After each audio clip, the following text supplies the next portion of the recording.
¿Qué tal? Muy buenas noches. Es un gusto saludarlos como siempre. Estamos aquí acompañando a nuestros seguidores, a nuestros amigos televidentes de Caracol Ahora, que se sintonizan después de la edición central de Noticias Caracol. Y con un tema que acabábamos de mencionar ahí en esa emisión central, una de las noticias del día. La muy inédita comunicación del presidente de la República, Gustavo Petro, a través de un comunicado que expidió en las últimas horas en su oficina de prensa, la Casa de Nariño, en el que básicamente, en ese comunicado, pide al fiscal general de la Nación que investigue a su hermano Juan Fernando Petro y a su hijo mayor Nicolás Petro Burgos. Con esa frase que ustedes ven en pantalla termina ese comunicado en el que asegura, dice el presidente: confío en que mi hermano y mi hijo puedan demostrar su inocencia, pero respetaré las conclusiones a las que llegue la justicia. ¿A qué se refiere el presidente de la República? Pues, como lo dijeron y lo acabamos de revelar en la edición central de Noticias Caracol, fuentes del alto gobierno se comunicaron con nosotros los consultamos y se comunicaron para contarnos lo siguiente: que el presidente había recibido información y rumores, dice el comunicado, sobre una presunta petición y recepción de sobornos por parte de su hermano y de su hijo mayor. Para ellos, según esas informaciones, este hombre que vemos en pantalla, Juan Fernando Petro, hacer favores en el Estado, tanto de su hermano como de su hijo, que es diputado por el Pacto Histórico en el Departamento del Atlántico, y hacer favores en el Estado a cambio de plata, favores que incluyen gestiones para incluir a organizaciones criminales, narcotraficantes, en la ley de paz total o en la llamada ley de sometimiento a la justicia. Dos temas distintos, pero que para ellos, según esas informaciones, podrían ser lo mismo. Todos esos rumores llevaron al presidente, nos dicen las fuentes de la Casa de Nariño, esto no está en el comunicado oficial, que él mismo decidió investigar, indagar, y que esas indagaciones dieron fruto, que en efecto encontró indicios, nos dicen muy delicados, que vinculan a este joven, al hijo de Gustavo Petro, al hijo mayor, y a su hermano Juan Fernando en la recepción de sobornos. Se habría pedido plata y se habría recibido plata. Por eso el comunicado que expidió es tan tajante al asegurar que durante el gobierno de Gustavo Petro no va a otorgar beneficios a criminales a cambio de sobornos, y que esa información, nos dicen las mismas fuentes oficiales, que recibieron en las últimas horas, el gobierno, el presidente Petro, las va a entregar al fiscal general de la Nación para que determine las posibles responsabilidades. Eso dice el comunicado. Pues muy bien, esta que es una de las noticias del día. La otra, la espantosa situación que se presenta en el Caguán, en Caquetá, donde un grupo de campesinos retiene a decenas de policías. Hay un uniformado muerto, también un manifestante fallecido en un muy confuso incidente por una protesta y una toma a unas instalaciones petroleras. Estas imágenes que ven es de los uniformados que aún permanecen retenidos por los manifestantes en una de esas instalaciones petroleras. Esto es en zona rural de San Vicente del Caguán, en el departamento del Caquetá. Recordemos que San Vicente del Caguán fue alguna vez sede de los diálogos de paz y epicentro de la zona de despeje cuando estaban en diálogos el gobierno de Andrés Pastrana con la entonces guerrilla de las FARC. Estos operarios y estos de esa petrolera y esos uniformados permanecen aún retenidos en una muy grave situación de la que hemos hablado en el curso del día. Pero volvamos a la primera noticia, a la política y a la muy compleja que tiene que ver con la situación del hermano del presidente y su hijo. Nos acompañan hoy aquí en sala de prensa el exconcejal político, historiador Juan Carlos Flores. Fue candidato a la alcaldía de Bogotá, una persona, repito, que conoce como nadie la política nacional, y también nuestro querido compañero analista de Voz Populi de Noticias Caracol, Pedro Viveros. A los dos, muchas gracias, y arranco con Juan Carlos, con su primera mirada de este comunicado del presidente y esta decisión del mandatario de pedir al fiscal que se investigue a su hermano y a su hijo. Muy buenas noches, Juan Carlos. Buenas noches, Juan Roberto, y también buenas noches a Pedro y a todos los que siguen este programa. Es un hecho de una inmensa gravedad porque afecta dos cosas. De un lado, toda la campaña presidencial de Petro, que en el cierre de la campaña aquí en Bogotá se pronunció duramente contra el tema de la corrupción. Y el otro aspecto es un proceso que el gobierno ha llamado de paz total, que ya tuvo un momento muy preocupante en la campaña cuando se señaló que el hermano del presidente, que hoy aparece nuevamente en el escenario con este gravísimo escándalo, había estado yendo a las cárceles a hablar con extraditables y con grandes narcos del país encarcelados. De manera que aquí de inmediato los hechos son de tan extrema gravedad que surge una pregunta. Si esto hubiese tenido lugar, por supuesto, como lo dice Petro, el presidente Petro, hay que presumir la inocencia, pero si esto hubiese tenido lugar, ¿desde cuándo habría ocurrido? Porque si los hechos por los cuales le pide el presidente a la fiscalía que investigue a su hermano y a su hijo mayor, ocurrieron durante la campaña presidencial, comprenderán ustedes, comprenderá usted, Juan Roberto, que eso empañaría gravemente este proceso llamado de paz total, que en el fondo con grupos criminales, pues es técnicamente, por la ley colombiana, un proceso de sometimiento a la justicia. Y luego están los asuntos del hijo.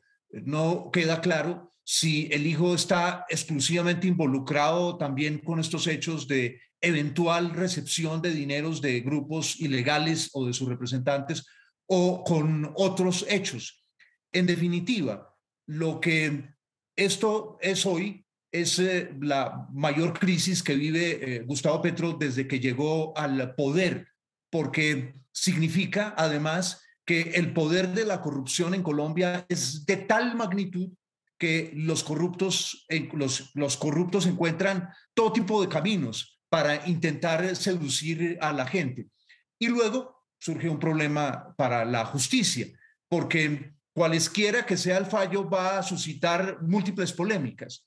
Si es a favor de los inculpados, exculpándolos, pues entonces alguien dirá que fue un fallo político para favorecer al presidente. Si es en contra, los partidarios del presidente dirán que es la oposición infiltrada en la fiscalía. En definitiva, nos hallamos ante una crisis de consecuencias hoy completamente impredecibles.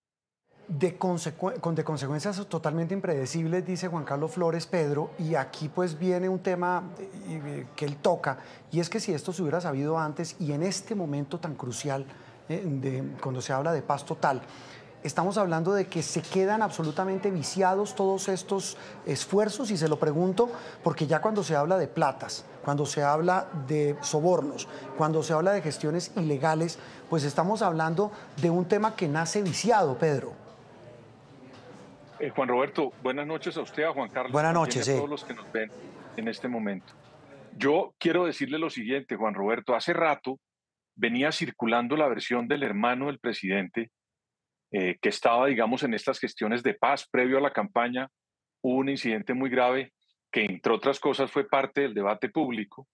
Y a mí me parece que ese hecho, unido a esto, y que, imagínese usted las evidencias o los indicios que tendrá el presidente, que él mismo se vio abocado pues a hacer este proceso y a entregar esta información para que la fiscalía se haga cargo, a mí me da la impresión que políticamente mancha mucho ese proceso de paz, a pesar de que en el mismo comunicado el presidente sostiene que el único que puede hacer conversaciones con estos grupos que se quieren someter a la justicia es el doctor Danilo Rueda, comisionado de paz. Pero me da la impresión que la política le va a afectar mucho a ese proceso, a pesar del esfuerzo que quiere hacer el presidente en materia jurídica.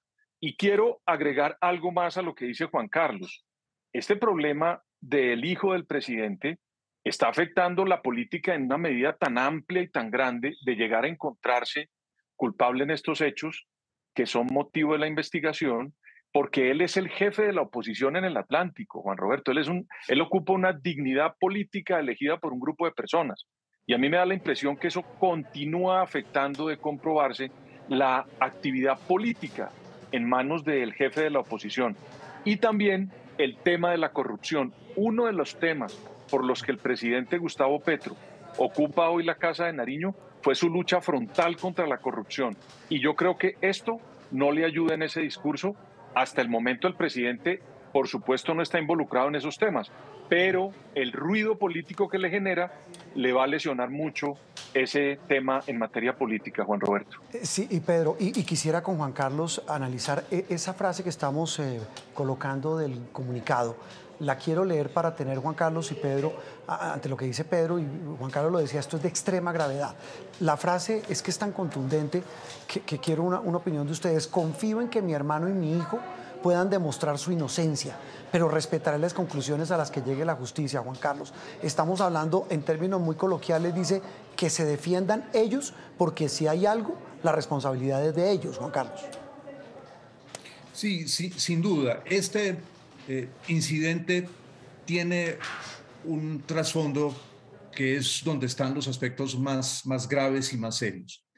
Recordemos que cuando los medios de comunicación muestran las imágenes del hermano del señor presidente, en ese entonces candidato presidencial, Gustavo Petro, llegando a, si mal no recuerdo, a la cárcel de La Picota en el suroriente de Bogotá, él estaba acompañado por otra persona.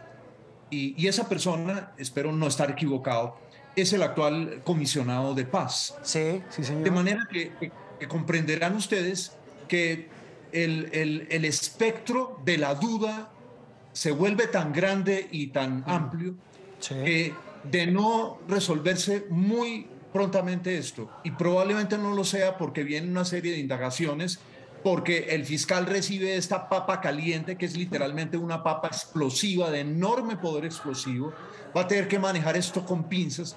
Todo esto tiende un manto de dudas sobre ese propósito del gobierno, que recordemos, desde el principio tiene un elemento muy complejo, porque se incluye dentro del concepto de paz lo que tradicionalmente en Colombia y en todo el mundo es sometimiento a la justicia, porque la paz se hace con un adversario político, otro país, o la paz se hace con un grupo, porque así lo reconoce el derecho colombiano desde el siglo XIX, insurgente, pero no con un grupo criminal que está dedicado a un negocio criminal que tiene efectos transnacionales. Y luego el otro elemento tiene que ver con el hecho que a la par de estos eventos se están mencionando otros eventos que van a traer a la memoria de los colombianos el proceso 8000, porque uno de los protagonistas del proceso 8000, el hombre Malboro, que recordarán ustedes, apareció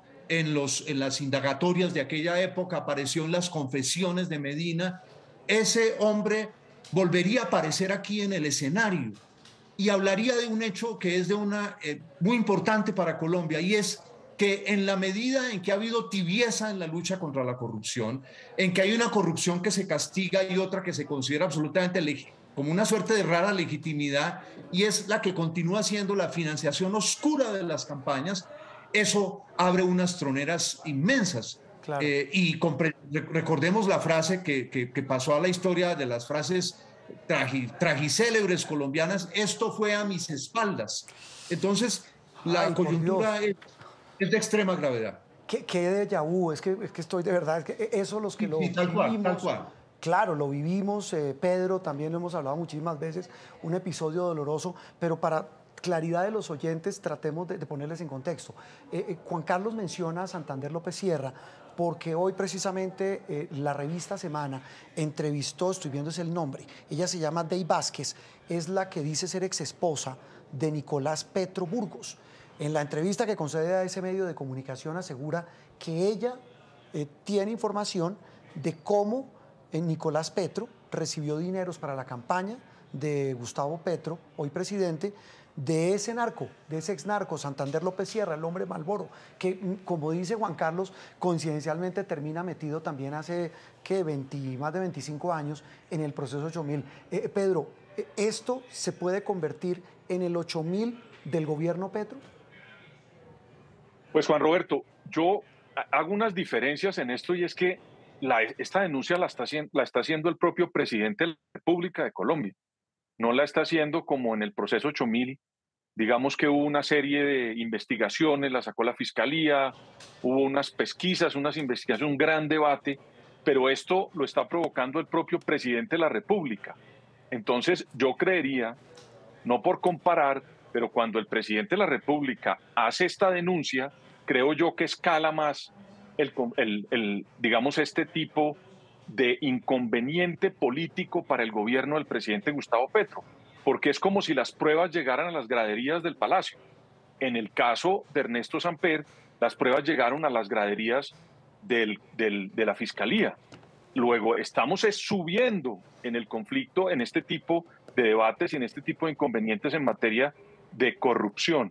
Y repito, Juan Roberto, el presidente de la República no está involucrado, pero recibe las denuncias y tiene que abrirlo para uno de sus familiares. A mí me parece que eso, entre otras cosas, también al diferenciar el de Ernesto Samper, pues usted recuerde que no hubo en ese proceso, salvo de pronto a la esposa del presidente Samper que intentaron llevarla a una indagatoria, pero no hubo familiares del presidente Samper involucrados, eran unos políticos. Estoy tratando es de decirle que estamos ante de comprobarse esos indicios, ante no un descenso en esta materia, sino que creo yo que se está aumentando el problema de corrupción en Colombia, Juan Roberto. Sí, y ahí hay un tema, Juan Carlos, empiezo con usted. Las mismas fuentes de la Casa de Nariño nos decían, pues es apenas lógico, que el presidente está, pues, por supuesto, profundamente golpeado. Es que, como dice Pedro, me acuerdo por eso, es que su hijo y su hermano, su hijo mayor y su hermano, involucrados en unos temas tan extremadamente graves como los califica Juan Carlos, y en efecto lo son. Y Juan Carlos, en ese sentido, ¿qué tanto puede marcar su gobierno este tipo de episodios? Al margen de que haya sido el propio presidente quien esté haciendo la denuncia, esté presentando las pruebas ante la Fiscalía y esté pidiendo esa investigación. Sí, aquí hay sin lugar a dudas dos momentos. Hay un momento público y hay un momento privado. El momento privado, para cual pensemos cualquiera de nosotros en una situación de esas, es un momento terrible.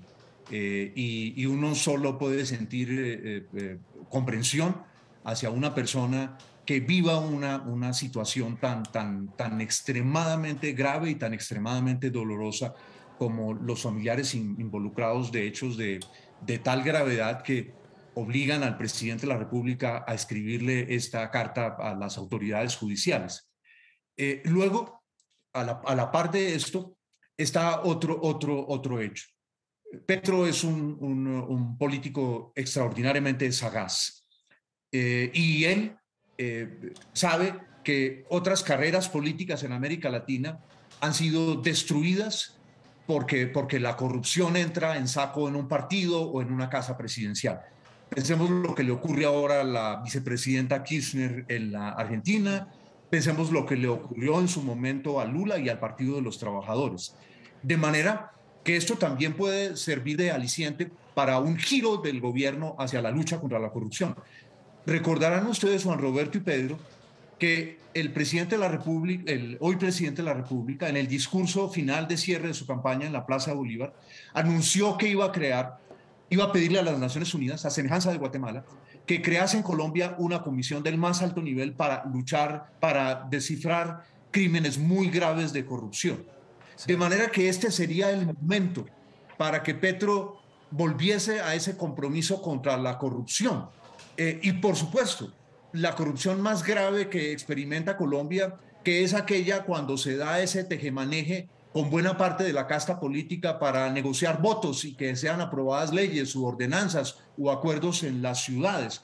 Entonces, fíjese usted, si esto le ocurriera a una persona común y corriente, pues el desenlace sería dolorosísimo, la tragedia familiar, pero en este caso ocurre a uno de los dos hombres de mayor poder político hoy en Colombia.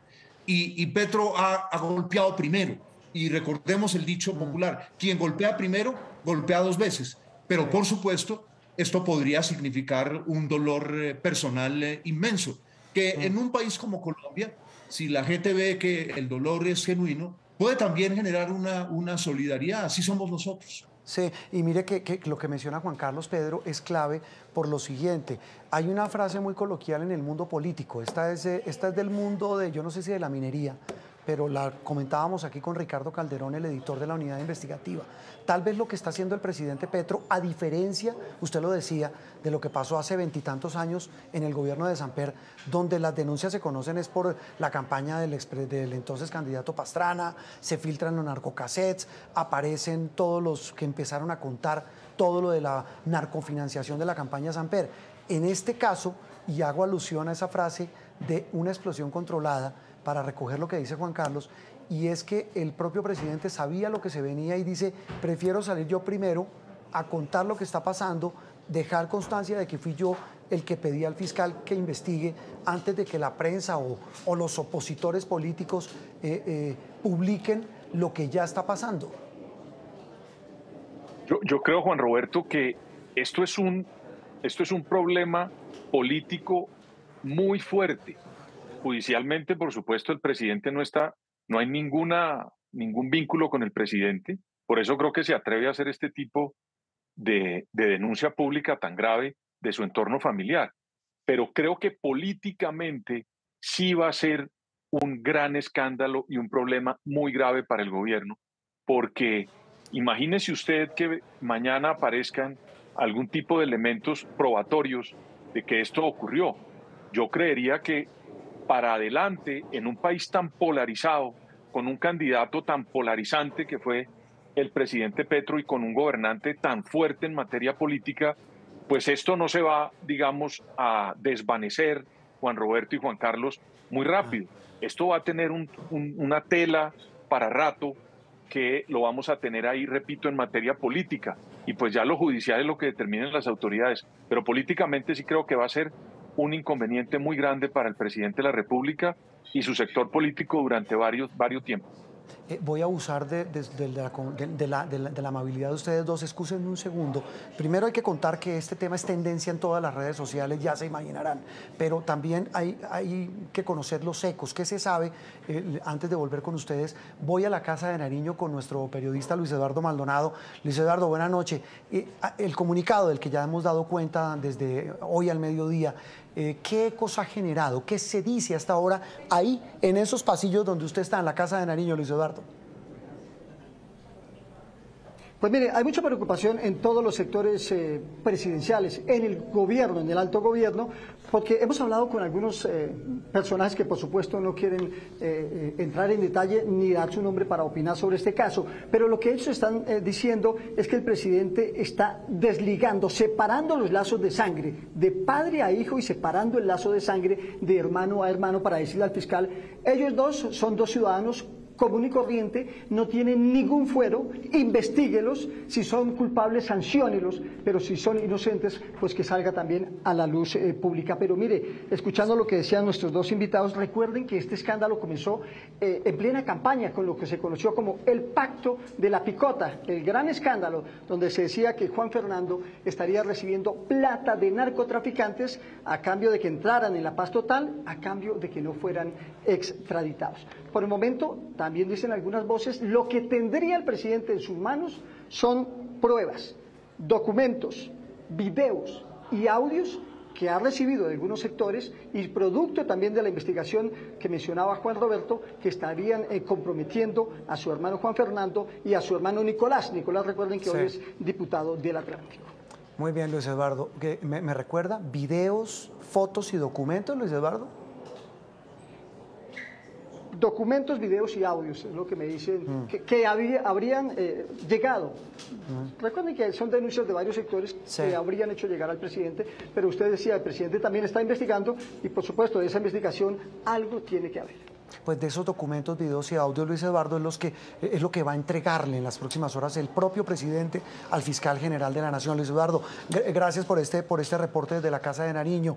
Tal vez una cosa para terminar, en medio de este escándalo político, quiero cerrar con mis dos invitados hablando de un tema doloroso, lo que está pasando en San Vicente del Caguán, y arranco con Pedro.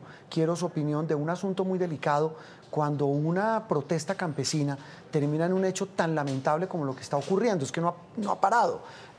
Tienen secuestrados a más de 75 miembros de la fuerza pública, de la policía, un uniformado muerto, un manifestante muerto, en una reyerta por un ataque a unas instalaciones petroleras. El tema es que estamos hablando de otro de esos episodios dolorosos en donde pues la gente dice dónde está el Estado. Juan Roberto, mire, yo creo que es el momento en el que el señor ministro de Defensa, digamos, le entregue al país cuál es la estrategia de la doctrina que él presentó con el presidente que tiene que ver con la seguridad humana. Eso fue lo que presentaron cuando ganaron la presidencia y cuando comenzó el gobierno.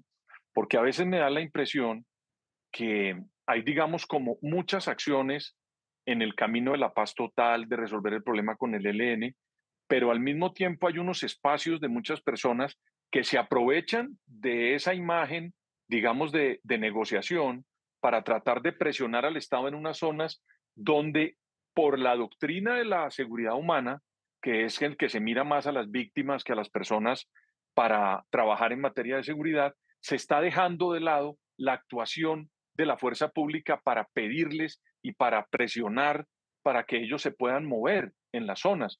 Yo creería, por lo que estoy viendo en las imágenes, que hay muchas personas aprovechándose, le repito, de, digamos, una especie de calma, ni siquiera chicha, sino una calma real en esas zonas para poder ir paso a paso corriendo la cerca y ya no respetando la propiedad privada, y ahora no están respetando la intervención de las autoridades. Yo creo que es un momento importante para que el ministro Velázquez le presente al país cuál es la acción de la doctrina de la seguridad humana para que las representantes de la autoridad en estas zonas y de la fuerza pública sepan cómo se pueden mover y cuándo no, porque mientras existe ese vacío, Juan Roberto, pueden ocurrir muchos hechos en otras zonas del país. Sí, qué día tan agitado el de hoy. Juan Carlos, su opinión sobre esta situación en el Caguán. Pues ahí se han juntado dos situaciones. La policía aparece involucrada porque está cuidando un campamento de una empresa que, si mal no recuerdo, es Emerald Energy, que tiene allí su sede.